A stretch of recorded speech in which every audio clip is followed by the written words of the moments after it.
Hi, I'm Bob, And I'm Sherry. and this is Mostly Politics with Bob and Sherry. And today we have the pleasure to interview Mr. Randall Taylor, who is a candidate for Pennsylvania House Representative District 24, which previously represented by our brand new mayor at Gainey. Welcome, Mr. Taylor. Thank you. Welcome. Thank you for having me. Randall, District 24 includes neighborhoods in the eastern section of the city plus Wilkinsburg.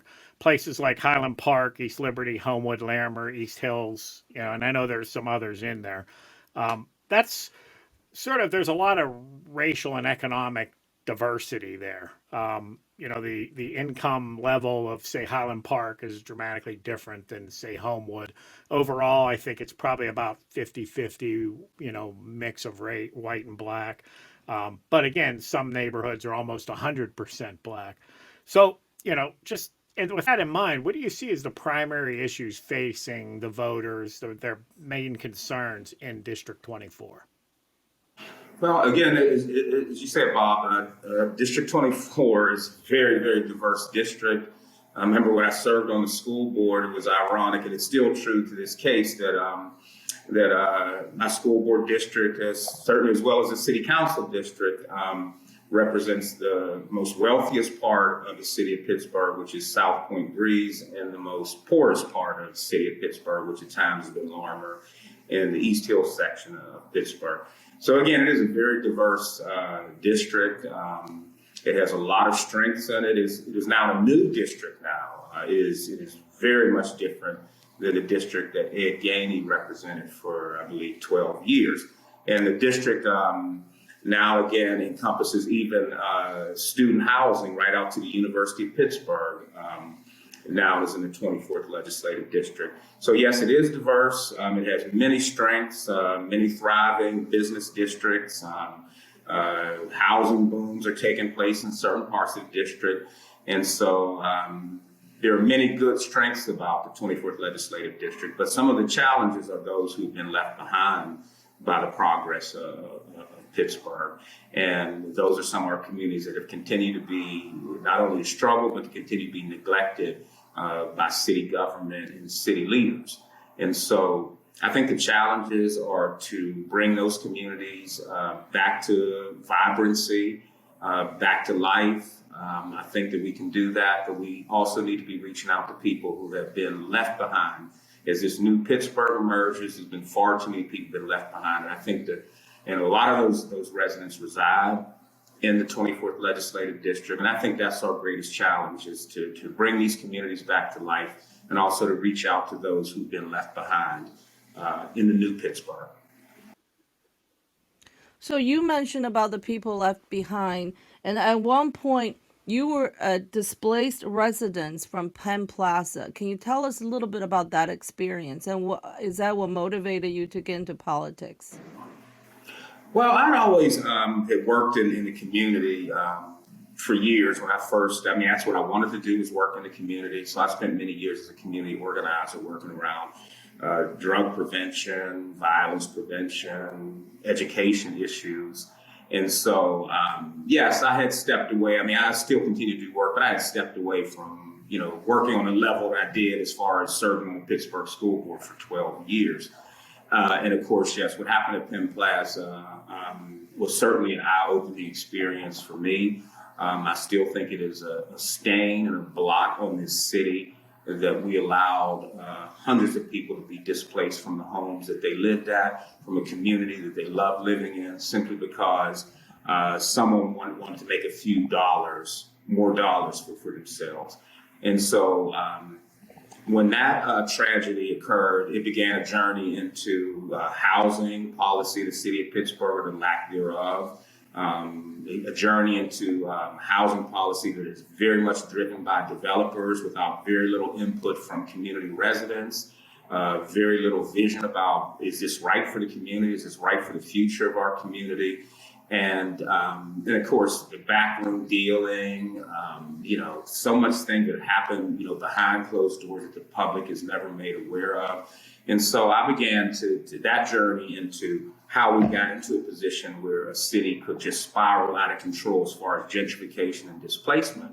And that is what led me to not only run against an incumbent for city council in 2019, trying to again raise these issues that we can make a city for all. And I'm proud to say I was the first person to say that we need a Pittsburgh for all, not a Pittsburgh for some, but a Pittsburgh for all. And as I try to say, once upon a time, Pittsburgh held, close to 700,000 people. Now it's 300,000. There's plenty of room in the city of Pittsburgh for all of us.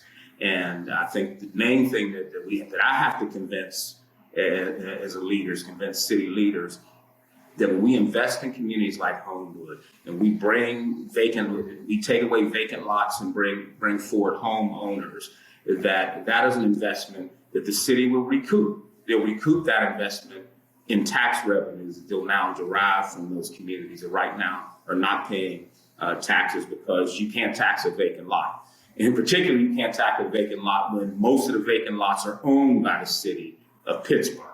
And so that's the vision that I have as far as trying to address some of these issues. But this is also what I've learned from the experience of Penn Plaza. And I believe, again, we can work towards a city where Penn Plaza never, ever happens again. Thank you for that. In 2019, you ran for city council as an independent. Were you a Democrat then? And why did you run independent, or how did you become a Democrat? Well, I'm a registered Democrat. I ran as an independent because our current incumbent there, I think, is extremely unpopular, and he is always going by plurality. So in the Democratic primary, there were, I think, approximately 5 other candidates that were running.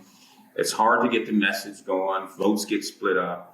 And so we decided to run as an independent in that race. But unfortunately, other people entered the race as well as an independent, and he won once again with 40% of the vote. Wow. Okay. You mentioned that you were on school board for 12 years. What do you think some of the challenges facing the education in your district? Education of the youth. Yes. Well, public education around this country has never figured out a way to educate every child to the fullest of their abilities, regardless of family circumstances, income, whatever.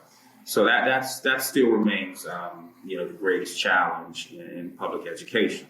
I believe that there's solutions on the table that I've learned since. The school board is a very difficult job because you're you're juggling so many different things, whether it's a milk contract, whether it's labor contracts, whether it's a mom who needs a bus stop moved. It's a very, very, very challenging job. But I'm still optimistic in that if we begin to focus on children first, and it's the same way I think of solving issues in the city. We can focus on the people first, what's right for people, what's right for the communities, not what's right for other interests, but what's right for the people that we're entrusted to serve. I believe the solutions will emerge. But in politics and so many of these things, there's just so many outside forces that attempt to game the system for themselves.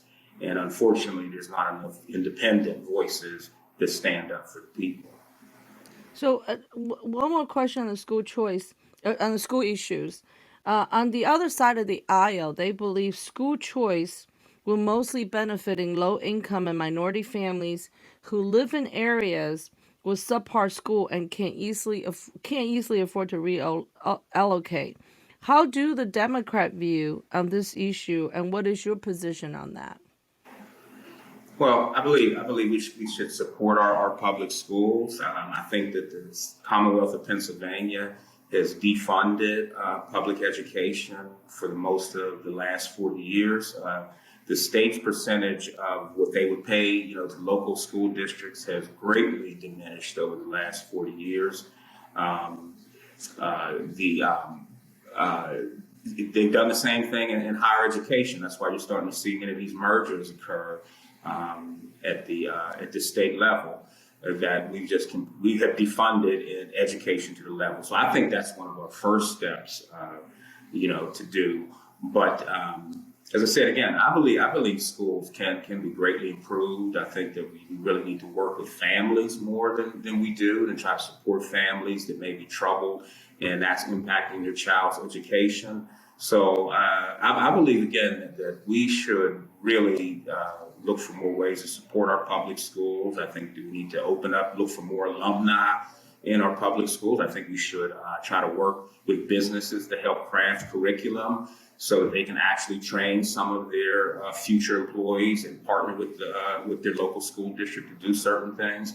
So I'm still optimistic that there are a lot of things can be done in public education, but I think we do have to start doing things differently. And I do think that our public schools really need to reach out to the many resources that lie in their community, particularly the city of Pittsburgh.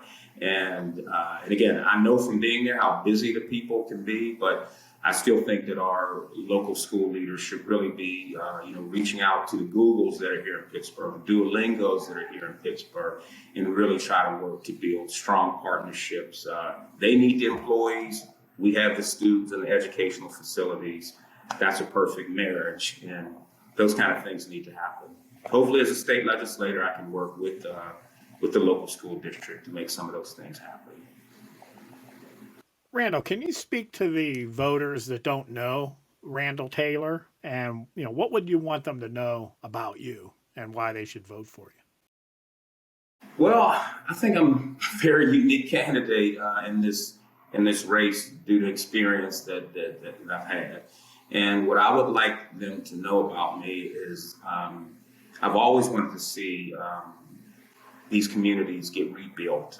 It is heartbreaking to ride through some of these communities and to see what they look like and to see where some of our children live. And our children are aware that there are other communities that are nice and the homes are with manicured lawns, and they have to ask themselves, what is wrong with me? What is wrong with my community? And so I've always done that work, and I've always had the ability to work with other people. Always seem to find myself in a leadership position.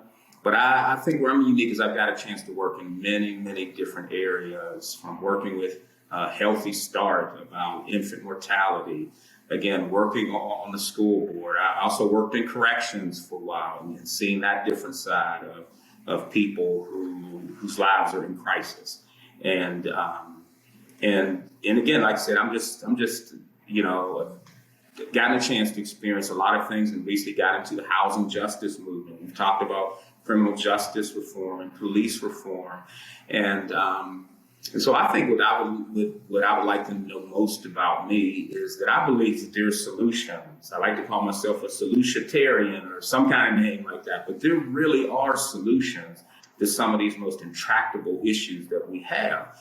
And we need to put those solutions on the table. We need to organize ourselves, that's another thing. I am an organizer. I know how to get folks in the street. I know how to engage with our local government, not in an adversarial way, but in a way, again, seeking some solutions. So that's what I would like to know most about me, is that I believe there's solutions on the table. Pittsburgh is not a poor city. It is a city that is sitting on significant amounts of money to rebuild these communities. And we need to just begin to talk about potential solutions. What are the solutions that I talk about around housing and how we can prevent displacement? We have a lot of people who may only earn a living where they may never be able to purchase a home. Or if they are able to purchase a home, then they may lose that home when the roof or the wiring or the plumbing goes bad. So one of the things we talk about are tenant-owned cooperatives. And we have in this city a tenant-owned cooperative. It's a 118-unit African-American run tenant-owned cooperative that started in 1952. And all 118 units are owned collectively by the 118 residents, which means if the roof goes, then everybody pulls the resources to make sure that roof is repaired. And so right now, to get into that cooperative, which is very impossible because there's a long waiting list for that, it would cost you $12,000. And of course, if you were to leave it 5 years later, you get the $12,000 back. But it was currently $12,000 to buy into that cooperative. And I believe every month you have to pay a fee which covers the taxes, the insurance, and general maintenance. And I think they pay about $240 a month. So that is affordable. That is a form of ownership because they can't be kicked out because they don't have a landlord. They are collectively the owners. And so that's just one example of where there are real solutions that are on the table, but we need leaders who have the ability to bring people to a vision and then make that vision a reality. So the $12,000, is that essentially the cost of ownership? And then the $250 a month is how much they would pay. That's the total monthly cost to live there. The 12,000 would be like, look at the dwelling as a share in a company. So it would cost you $12,000 to purchase that share. Right. That's And the interesting. Now, do they have to have the 235 money up front? Yes, Do they you have to need have the money up front. One of the issues we have is sometimes banks don't loan money for a cooperative, but again, $12,000 to purchase a home.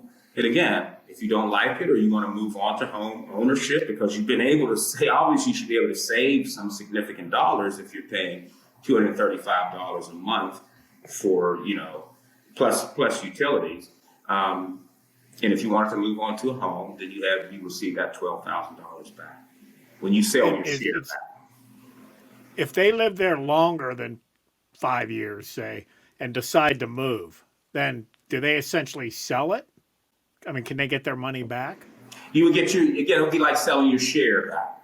It'd be like selling your share. And does the value increase if the Well, property value increases? Well, again, remember these aren't really looked at as business activities. A co-op is really looked at as trying to house people in an affordable manner. Right. So yes, you will come into that issue where the property value may raise, but if you try to look at it strictly through the prism of a place to live, then it works better than thinking about properties appreciating and things like that. So I think really if you're interested in that, then you probably should try to look into home ownership. But if you're interested in a place to live that's affordable, that nobody can come in and take off you, then that's just one option of housing. And we know in Belmar Gardens, there's quite a few people been up there for 40, 50 years. There's a young lady who lives in a house that her great-grandmother originally owned. So there are people who do prefer to stay there.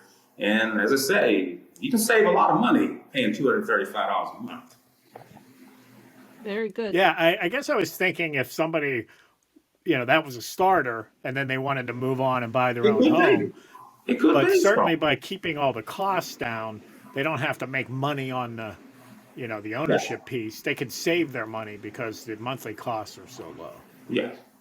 Yeah. Okay. That's very good. And you mentioned, Mr. Taylor, you worked on the correction side. Yes. You want to bring the community together. What are your thoughts on the increasing crime? And you got one end, there's an increasing crime, and the other end, there's this tension between some of the communities with the police. What is your thoughts on that? What's your solution on that? The issue again of the issue of crime is again almost always tied back to people being left out of the system. People going to work and at the end of 2 weeks, you look at a paycheck and it's not covering near what it needs to cover. So work has been devalued. And so that's why I honestly believe that one, a lot of our workers need to be in a union, but we need to raise wages so that people, when they get up and go to work, that it has value and they know, hey, it makes more sense to me to go to this job than to stand out on the street corner, doing whatever. But I know we've been heartbroken, particularly in the Black community over the last few months. This terrible increase in violence, particularly among the deaths of very, very young people. And so to get to that issue, there needs to be an investment. And I've seen it happen in the 1990s where I was working around, as I said earlier, around anti-violence in the 1990s. We did have an actual gang problem. We had actual kids running around as Crips and Bloods and wearing different colors and couldn't go into certain neighborhoods. And so today, I always try to ask people, we do not have any Crips and Bloods in the city of Pittsburgh. We do not have any organized gang. We may have some drug gangs that are loosely organized, but we do not have any gangs in the traditional sense that you may see in Chicago or Los Angeles. And that took real work to do that. And so the idea of how we get to, making sure we don't have people with, shooting guns in our streets is to make sure that they make decisions, the right decision before they even think to put up that gun. And so how is that done? That is done, again, through putting particularly young people in positive environments, around positive people. See if you can get them out of town. See if you can get them up to camping so they can see a different type of thing. But also, if you look recently, that there was a study that the Chicago Sun-Times just published, where they were looking at 2,500 men who had either been involved in shootings, been involved in gangs, and they simply did the same thing there. You get them in a room around a positive person, figure out what issues that they have right now. Is it a job? Is it a lack of a home? Is it a rival gang that's after them? But you just continue to work with them and show them the positive path that is there. I mean, who would not prefer to, again, be working a decent job, maybe purchasing a home, maybe have a car, than wondering who may be, doing something or may fire something at you just because you're walking down the street. So again, I believe people want to live differently than to live a life where, they're concerned about, someone harming them or harming their family, but sometimes they don't see the alternative or don't see a path, out of that madness. And so what that program is doing is just simply doing something as simply as working with these young men and young women and showing them an alternative. And if according to that, and I have to read closer at that study and read closer at that news article, that they've seen a real change, which in my opinion should not be a surprise. And again, that is not a lot of money to do programs like that. It really isn't. But the return is that we have safer streets. We're not spending a lot of money locking up people in prison, and people are living their life the way it was intended to be. And I don't think anybody, really wants their life to be dodging bullets and sitting in a jail cell for decades. Well, one of the things you mentioned is about, wages should increase. Now, we know after COVID, the whole nation is facing inflation issues, and the increased wages is not keeping up with the inflation. What is some of your solutions? If you go to the state, will you support a gas tax holiday? And also, what is some of the solution to fight back inflation? Well, there's nothing the state representative can do about inflation, which is we're in a global economy. So I think people are forgetting that inflation is hitting other countries equally as it's hitting. So I wouldn't even try to speak to something that is really a global thing. And so your other question, Sherry, was what your other question was? Would you support a gas tax holiday? I probably most likely would not support, something like that, because obviously money is needed for roads and whatever. We got to hope that the gas prices are a temporary, issue.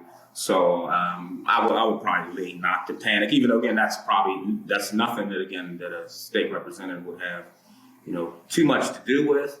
But I think another issue that we always need to talk about is people paying their fair share of taxes. And we have major nonprofits like UPMC and other ones who are not paying their fair share of taxes, where me and you and my mom and dad are paying their fair share of taxes.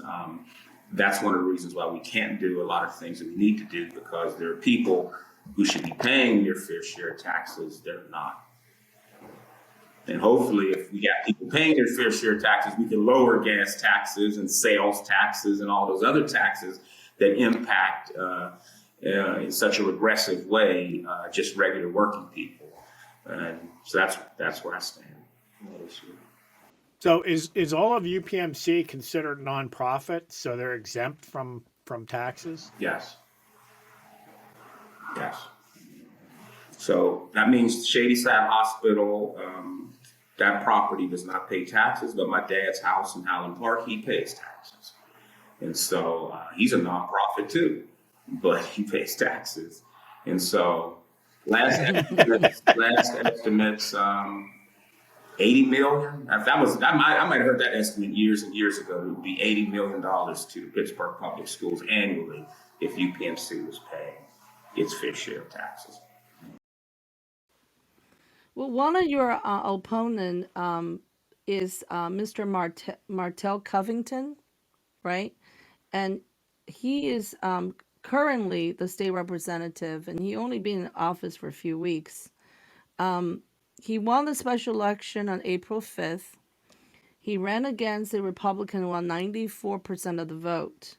And yet less than 10% of the district voted. That's 5,000 out of 50, almost what, 55,000 people. Mm-hmm. So what is your winning strategy what made you the better candidate than Mr. Covington in this case to represent your district? Well, people have to keep in mind that that was a special election. The Democratic nominee was chosen by the Democratic committee people. I find that process to be very undemocratic. When it comes to representatives, the people should always have that voice. And that's the reason why if you see a president pass away, well, the vice president takes over. But if you see a congressman pass away, it is always a special election. So the representatives should always be chosen by the people, never by Democratic committee people. And so, as we talked about earlier, Bob, I'm the Democrat, but I'm not a party guy. That's for sure. Most folks who know me, who know I'm very independent. If it's a Democrat who's wrong, I'll criticize. If it's a Republican that's wrong, I'll criticize it, and I'll criticize it publicly. And so, but as far as who's the better candidate, whatever, I think the voters make that determination, and hopefully they will look at a resume and they will see a resume that if they had a restaurant and they had my resume and another candidate's resume to be their manager, and they need a good manager so they could keep making good dollar and keep giving good service to their customers, you would pick the person with the most extensive resume with a track record of some success. And I think if people look at my resume, they will see that I have the experience. I have had some successes. I have actually worked as an elected official on a school board where you're dealing with $500 million a year budget. When I was there, it's more now. 3,000, 4,000 employees that you have to deal with, and you have to deal with 9 other members, which means you can't do anything on your own. You have to figure out the way to work with people, even those who you disagree with. And I was successfully able to do that, and it yielded things like a $26 million renovation for Westinghouse High School, who hadn't seen renovations at a high school since the 1950s. We built a brand new elementary school in Homewood for the children of Homewood, Phase On Elementary School. Those are real things that you can accomplish in elected office, but you have to figure out a way to work with other people and figure out to make your case for the kind of change that you want to see. And so I don't talk about what I want to do or what I'd like to do. I do that, but I can also talk about what I've done. And hopefully that's going to mean something to voters. Randall, do you have a kind of moral or philosophical belief system, values, principles that guide you? Yeah, so I mean, I'm for the little guy.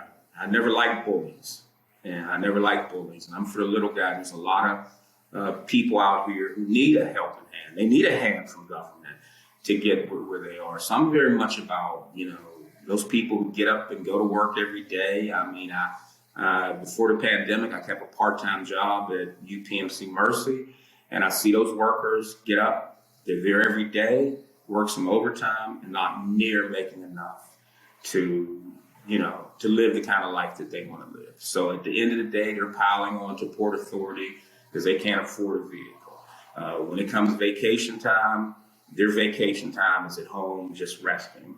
And so I'm very much about those who need a hand, need some just need that extra hand. And that's why I'm very much about communities like Homewood that have been just traditionally neglected and exploited. And dollars that came to this city that could have aided them were diverted to other communities. And so that's probably where I think about is again those little people and those who are trying to get to that American dream, but just need some help. Were there people or circumstances that kind of inspired that in you? Or there sort of people you look to as sort of a mentor or someone that kind of, I don't know, put your life on that path? There's a lot of people like me, and I like to say we're kind of born this way. There's not.